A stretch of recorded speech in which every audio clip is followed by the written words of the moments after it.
It's time to get real, reality TV aficionados.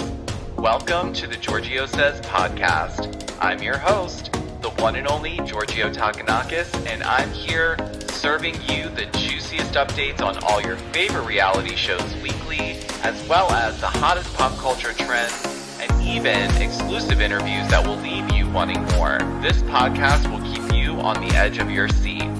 We definitely need to talk about this. The Giorgio Says podcast starts now.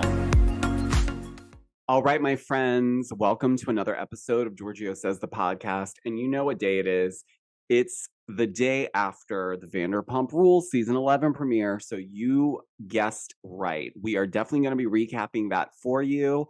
But before we get into the Vanderpump Rules recap, I just want to put out a bit of an apology. I had scheduled some clips from my podcast around me reading the legal documents around the lawsuit from Caroline Manzo to Bravo.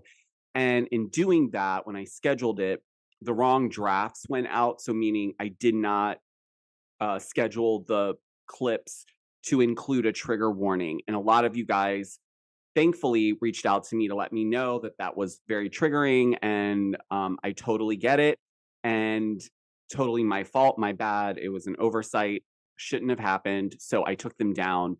But so I want to apologize for that because that was not my intention whatsoever.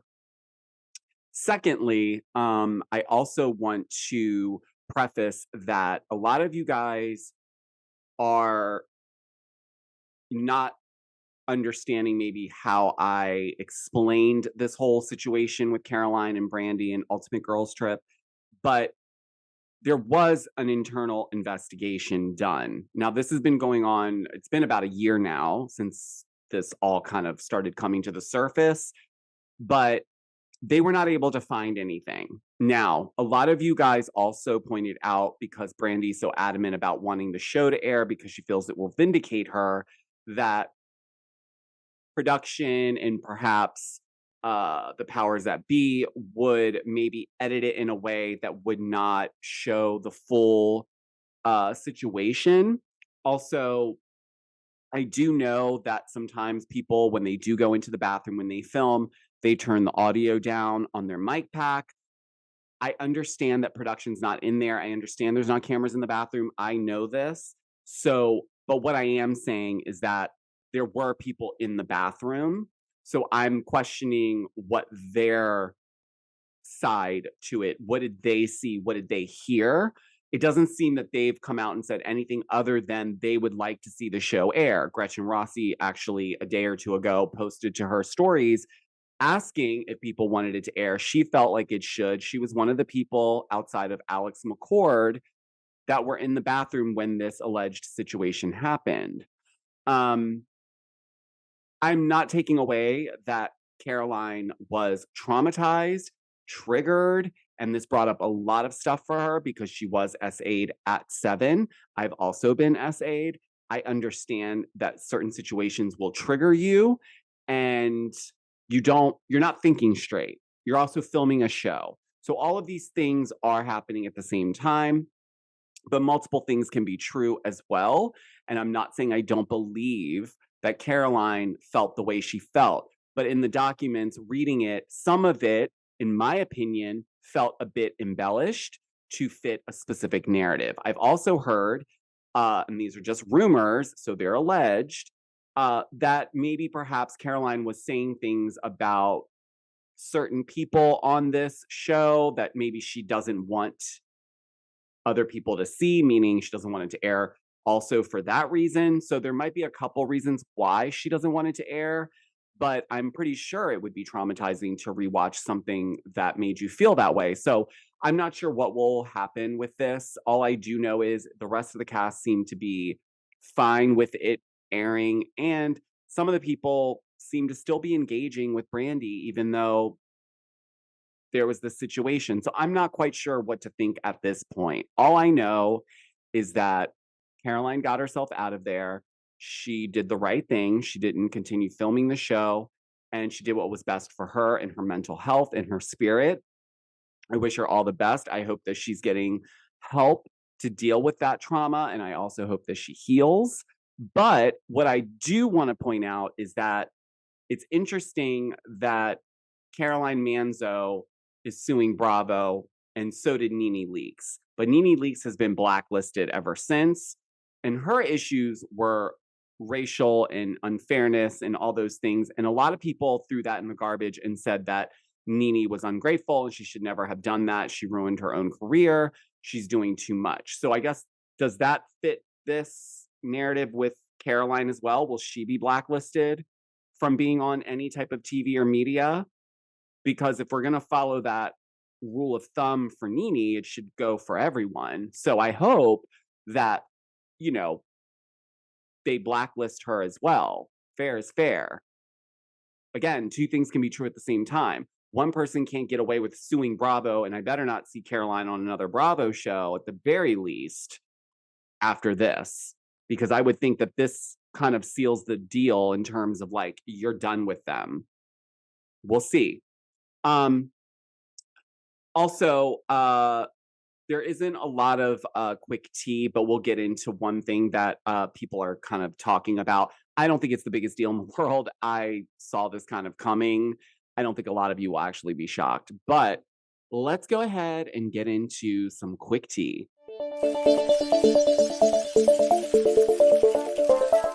All right, my friends. So today's quick tea is short and sweet, and I'm not really shocked by it. So yesterday, was it yesterday? I think it was yesterday. I was seeing some posts go around that someone had gone on to Morgan Wade's Instagram page, and it looks like she completely cleaned it out. I think there's only 2 posts on there that are just her music specific type content. And people had pointed out that she had completely erased Kyle from the grid. But then you go to Kyle's page and she still has her pictures up with Morgan. And a lot of people are like, what's going on? What's going on? Look, the whole thing around this has been pure speculation. And I don't care at this point what anyone has to say. I don't care what Kyle does with who. I really don't. I think what got people kind of side-eyeing this, and not even the Mauricio part, I think everyone can be behind her on that. If she's done with that, then she's done with that. There's nothing to speculate there. I think they are obviously in a good enough place that they can still remain in the same household. But she did say that in order for her to actually psychologically move on, she would have to get a divorce. They couldn't continue living that way. That doesn't help her mental health be able to move on. And how would she date other people if they're still living in the same house, even if they do travel quite often and they have other houses? Like, that's still weird. But nonetheless, when it comes to this Morgan Wade situation that's playing out on the show ish, and all the tabloids and everything else, I do feel like it was done in a way to speculate, to distract from maybe what was going on in her marriage, so that she wouldn't have to ask or be asked questions about that, when this is kind of like it sticks out more and it's different and it's not like Kyle, so people are gonna maybe jump to that, which they are. But I have an interesting theory that the reason why Morgan probably cleared out her feed could be, well, actually, it could be one of 2 reasons. Sometimes musicians, when they are trying to grow, trying to move forward, trying to build, they may be told by their social media management to maybe keep the social media focused on music only. And maybe her page, I haven't looked at it in a while, but maybe her page was starting to be a hodgepodge of speculating photos of her and Kyle hanging out as friends, and then her music, and then she's kind of like in the Bravo sphere now. So it's kind of probably weird. And maybe perhaps now that the reunion is done filming, that, the contract's done, the agreement's done. Now we can focus on Morgan's documentary, which I can't wait to see, by the way. I'm very interested as to why Kyle was so enthralled about doing a documentary on Morgan Wade and her music career, but I'll watch it. But I do think it has something to do with the fact that the season's over. There's no need for this to be on her page anymore. Or maybe she was just tired of it because maybe it was getting to a point where people were bringing that up rather than bringing up her music. So, also, based on some previous people allegedly that she's messed with, Morgan, it seems like she gets in, she has her intense fun with you, and then she pieces out. So I'm not really quite sure what to make of it. What I do know is that there was a inside source that came out and had said, this actually reminded me, I wasn't going to bring this up, but I just thought of it. At the Real Housewives of Beverly Hills reunion, as I mentioned, Sutton passed out towards the end. And so obviously she wasn't able to stay to take the cast photo, and they probably weren't able to finish that very last segment because then Garcelle had to go as well because Garcelle went with Sutton. Now, someone had come out, and I want to see if I have it because I want to make sure okay, here it is. So I saw this. Shout out to Your Moms Are Watching. She always gets the insider tea. But she had posted on her story, she reshared a tweet from Woke Stan Batty on X or Twitter or whatever you're calling it these days. And this is alleged again, but it would be interesting if this is actually true. She says, or they say, I leave it at this. Yes, Kathy was there. And yes, Sutton passed out. But the reason that led to that was shocking. Sutton couldn't handle the heat. She, Garcelle, and Kyle never hashed out their issues since she ran away to the hospital and Garcelle went with her. Bravo is mad AF.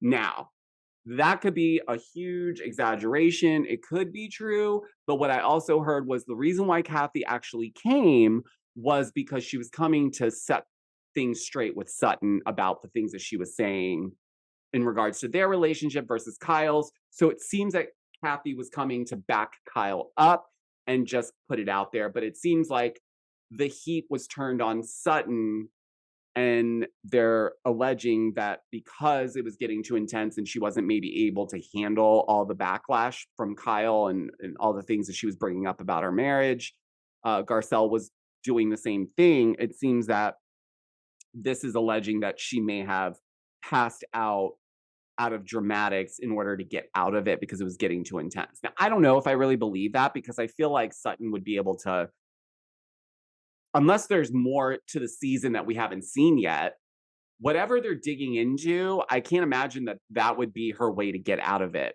And Garcelle, I just think that's the way it worked out. So yeah, I'm sure production's pissed off that they weren't able to get that full closure on that part of it, but I don't think it was done purposefully, and I don't think it was because Sutton couldn't handle the heat. But you never know. We'll see what happens, okay? So yeah, that's what's going on. It looks like Kyle and Morgan's contract is over because Beverly Hills has wrapped. They filmed the reunion, so Morgan's probably going to move on to just focusing on music. And it seems like Kathy came in to defend her sister, like a real sister. Actually, I'm just really excited Kathy was there because you know what? I said this in my post the other day. Whether you like her or not, she brings pizzazz to the show. She really does. She's comedic relief. She's quirky. She's funny. She's so Beverly Hills. So I do hope that this garners her a spot back on the show. Not that I thought that they wouldn't have had her back this season, but I guess it'll all depend on the scheduling of the filming. If they do another season of Paris in Love, then she'll probably opt out of Beverly Hills so that she can just focus on Paris in Love. But if they're not, I'm keeping my fingers crossed. You know, I love my Kathy Hilton over here. So, but with all that being said, guys, we need to jump into the Vanderpump Rules season 11 premiere. Notes on a Scandal. Let's recap it. Let's get into it. Golly Nutrition is an inventive, people-focused nutrition company committed to providing innovative products that make taking your daily supplements simple and delicious. Their products are formulated with quality ingredients you can pronounce and flavors your taste buds will absolutely enjoy. And at the core of it all, they lead with purpose. Golly for Good is an initiative committed to playing a profound role in supporting the health of our planet as well as our local communities.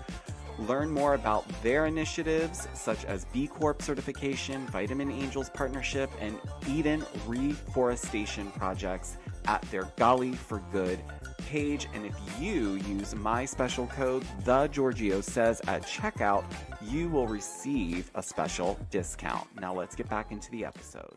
All right, my friends, thank you so much for sticking around. Let's get into the recap for the Vanderpump Rules season 11 premiere episode. It was titled Notes on a Scandal. So obviously we're picking up where we left off with the SCANDOVAL of it all. I know that I'm still a bit fatigued from the whole SCANDOVAL thing, which is why I haven't covered every little bit about Rachel and her podcast and like all that, because I feel like we are literally standing over a dead horse with bats and we are beating the shit out of this whole thing. Was it traumatic? Yes. Was it awful? Yes. Did it help the show not get chopped for good? Yes. So everyone should be very happy that they're still receiving a paycheck, because if it wasn't for last season, they all wouldn't even be here right now. Filming season 11, I mean. But we jump right in, and it's actually nice because I was pleasantly surprised with this episode. I didn't know how they would kind of deliver it to us. Like, how are we going to start back up again with everything that happened? But we go to James's new home, which congrats to him. And by the way, my post was meant to be funny. It's not shading him for buying a house by the airport. We bought our house. There's a train that runs through our town. So in the morning and in the evening and in the afternoon, we do hear it. But we've gotten used to it 4 years later. So I think it's a big, big accomplishment that anyone purchases a house, specifically right now with the way everything is. It's much harder. So good for him. He will get used to the airplane sound. Everyone will be A-okay. My post was meant to just be a funny meme, nothing to be taken super seriously.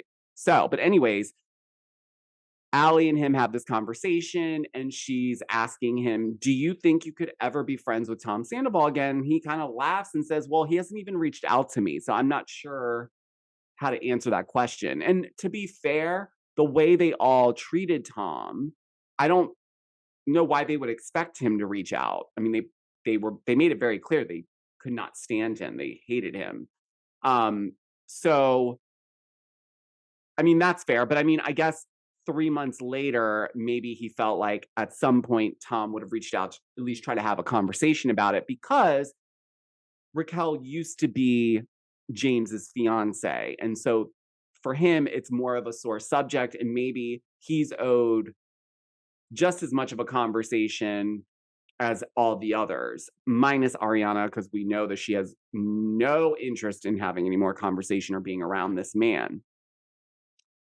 But from there, we find out some updates with Lala, because Lala, her mom moved from Utah, picked up her life and moved all the way to sunny Los Angeles and moved right on in with Lala. So that's actually nice, because I know that's a really big, important thing for Lala is her family, and her mom has been there for her so much through the issues that she had with Randall and their split, and probably still dealing with it, because it sounded like from Watch What Happens Live last night that things are just not moving forward in any capacity. So, you know, I hope that she finds some peace at some point.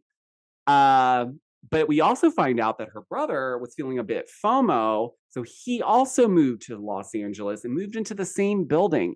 Like, I would love that so much. Like, if there was a way to have a compound and have all of like Jeff and I's family live on the same premise and just have separate space, I would absolutely love that. So that's nice for her, because she has like that sense of family, which I think is also helping her stay strong for Ocean and all the things that she has to deal with in terms of the Randall of it all.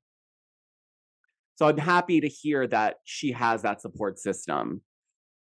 But she does relay to her mom that, you know, she's got a bit of this like side eye approach with everyone and everything. And she feels like that is, you know, a consequence of all the things that she went through with Randall. And then she witnessed what happened with Ariana and Tom Sandoval last year.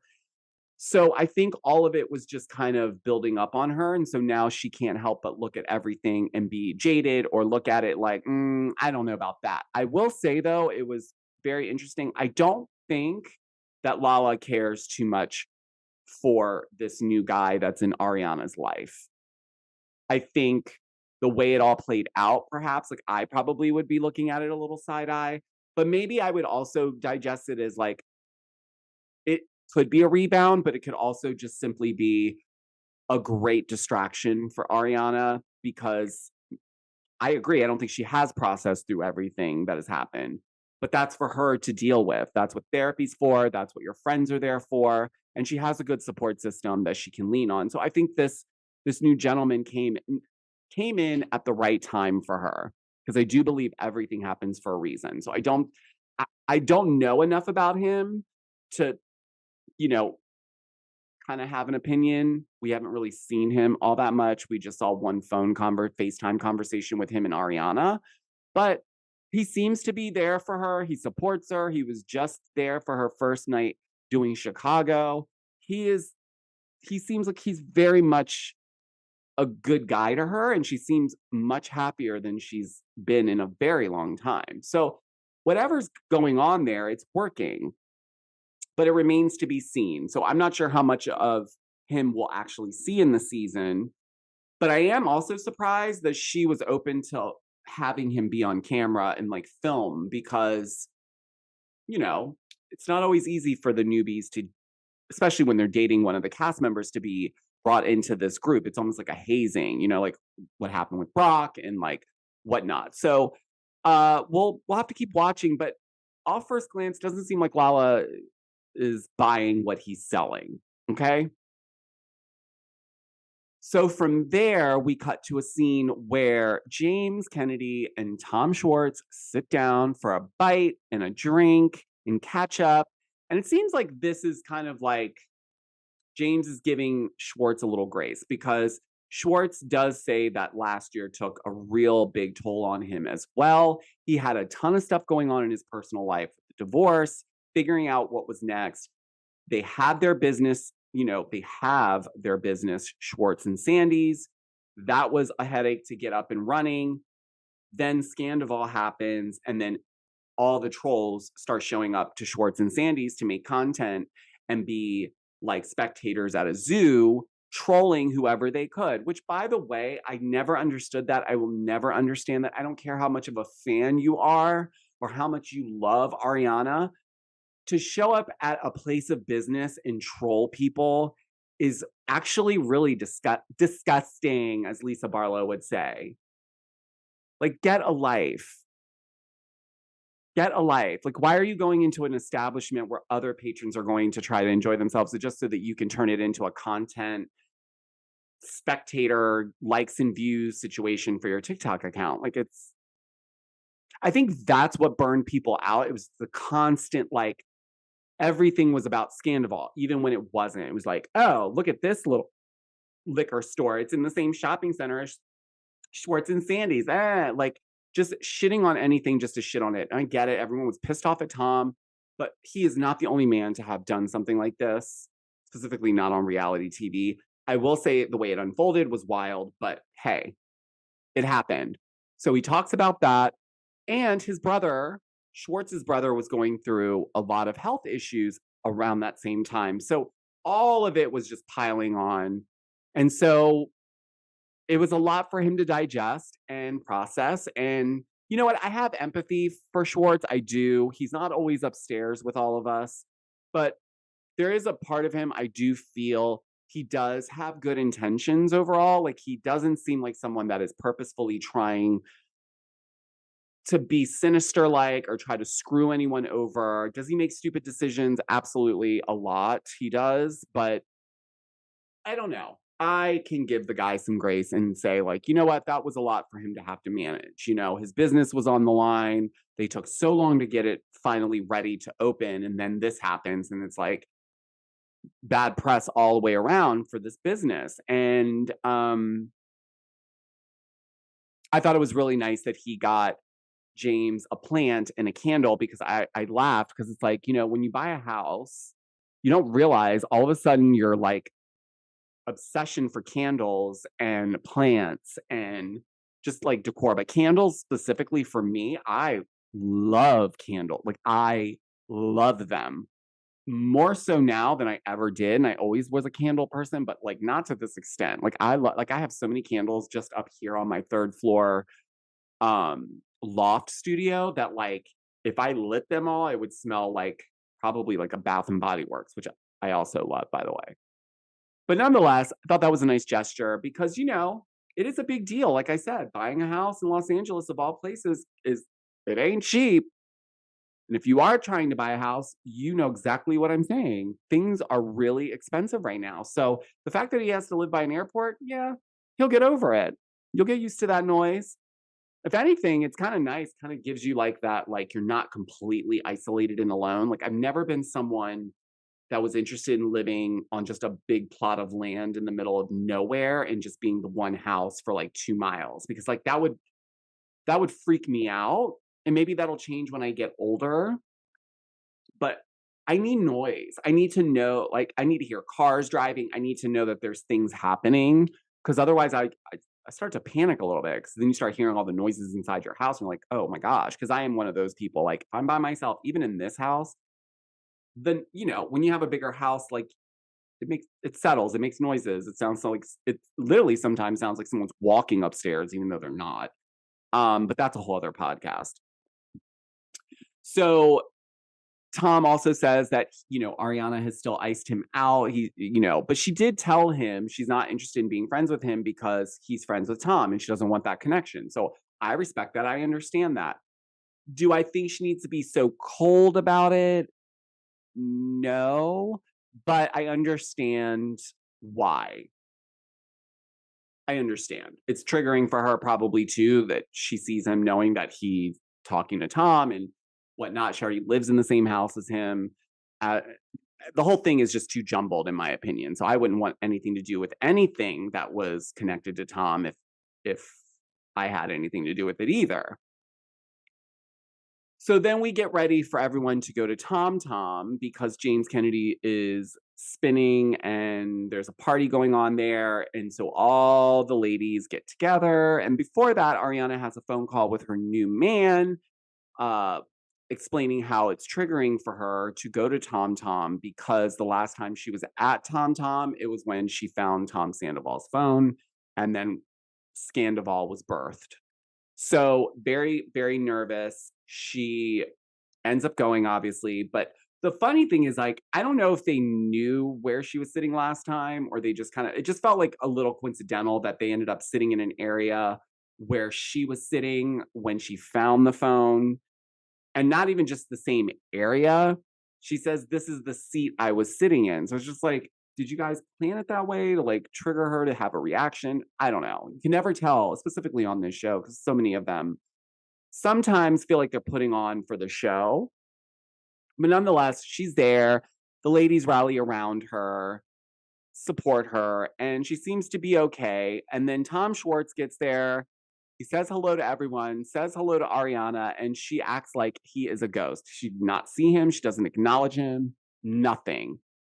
That to me was a little unnecessary. She could have, like, if it were me, because trust me, there are people I do not like, loathe even. But if we're in a situation like a group setting and the one person I loathe still talks to the other people in my group and they say hello to me, I'm going to say hello back. And that's it. Like, I'm not going to be like, hi, how are you? Hi, keep it moving. You know what I mean? Cordial. He didn't really shit all over you. Tom Sandoval did. So I'm just saying. So that didn't work out in his favor, obviously. She was not interested in engaging with him.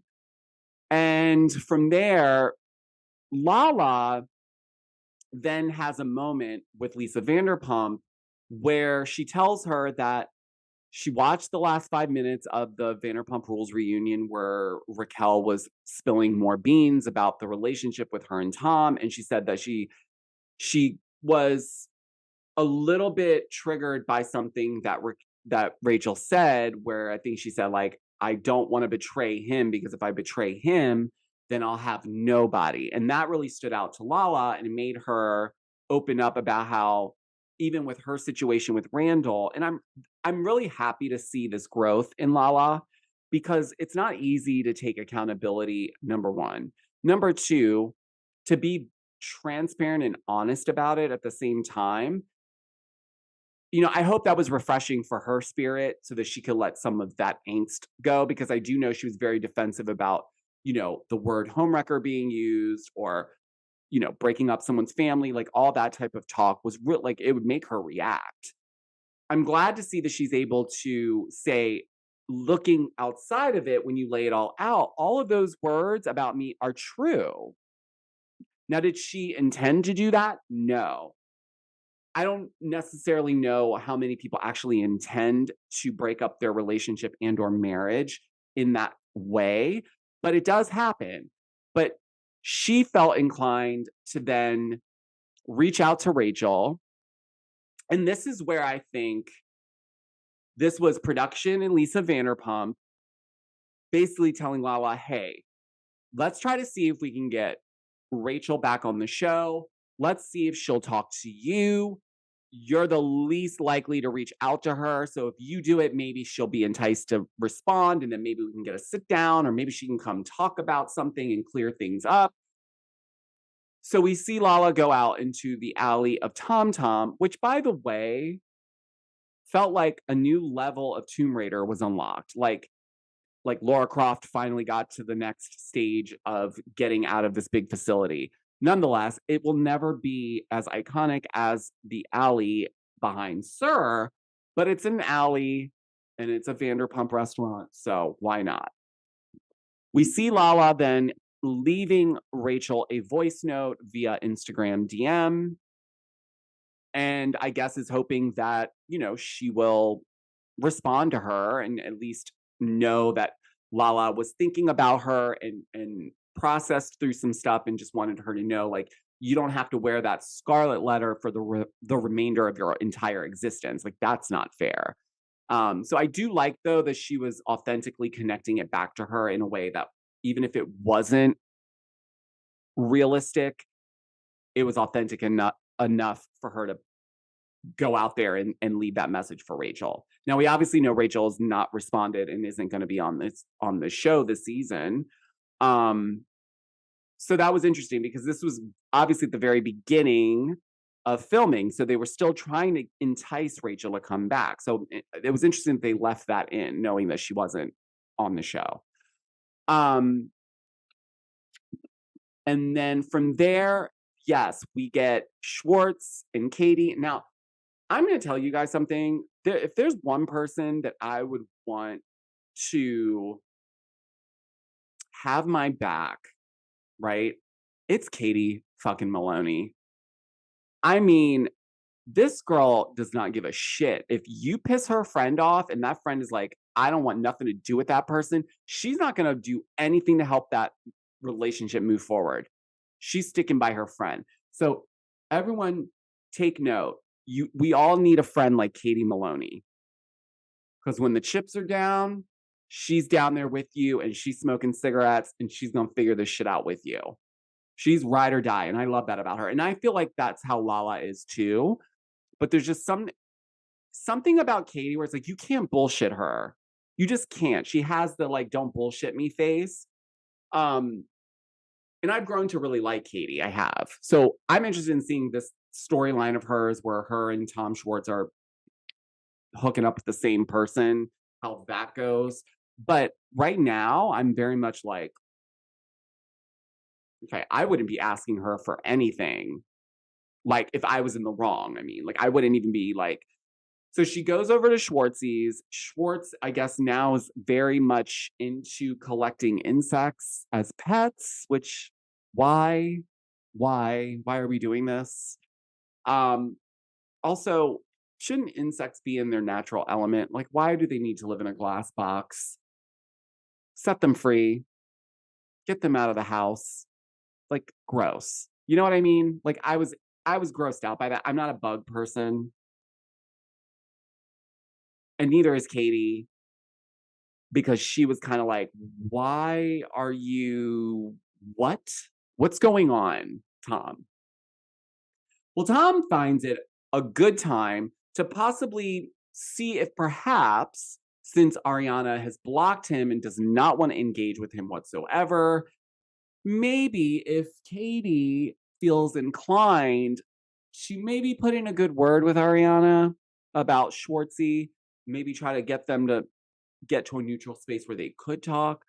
But Katie's like, oh, she blocked you? Oh, well, then she doesn't want to engage with. So, no, I'm not fucking helping you. Like, like I am starting to like their dynamic, though. It's starting to feel like they I don't think they're best friends, but they've known each other for a long time, and she knows him very well, and he knows her very well, and they know how to push each other's buttons, and it's this weird, backhanded, quirky relationship at this point, but I do like it. It's very real in my mind. Like, I feel like that is very realistic. And yeah, Katie's a badass. Like, I wouldn't mess with her, and I surely wouldn't be asking her for any favors if I were Schwartz. So, I mean, because there's other people you could go to. You could go to Scheana, you could go even to Lala. I don't know. Katie's not gonna help you, bro. Like, it's just not happening. So that doesn't seem like it's in the cards. And what else happened? Let me see here, because there was some interesting little tidbits towards the end, but felt like, did we get through all that? Oh, you know what I forgot to mention was the scene where Scheana was talking to Brock about how, she had reached out to Tom Sandoval because their friend Ali, who was very close to the whole group, passed away, unfortunately. And so she had reached out to Tom to let him know, like, if he needs anything, that she's here and that she was sorry for his loss. And Tom obviously didn't respond. And then she said that she tried to send another message and it didn't go through. And so she realized she was blocked. And then she realized he had blocked her on Instagram, and then blocked her podcast shenanigans, and then blocked Summer Moon's Instagram account. Now, this is weird to me for a number of reasons. My personal view and point on this, and I don't have kids, so I take this with a fucking grain of salt, you guys. I am surely not here to give anybody parental advice. I find it odd when people have children and they create social media accounts for them. I don't think I would do that for a number of reasons. Well, a big reason is because there's a lot of like pedos out there that I wouldn't want gawking at my child.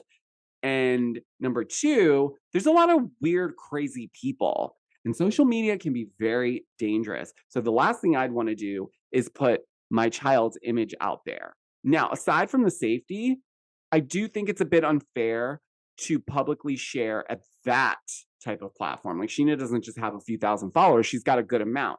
So when she posts her child and now her child has her own Instagram, that child doesn't know anything about that. So what if Summer Moon gets older and then discovers this Instagram page that she never was in control of and then hates everything that's been posted, or doesn't want to be a public person, or doesn't want to have social media? I don't know. Like, don't you think it would be better to just leave that bit to yourself rather than create a whole Instagram account? So I don't even think it's that big of a deal that he blocked Summer Moon. I mean, I get that it's like a slap in Sheena's face. Like, why would you do that to my daughter? But he's not doing it to your daughter because your daughter doesn't run that Instagram account. You do. And he knows that.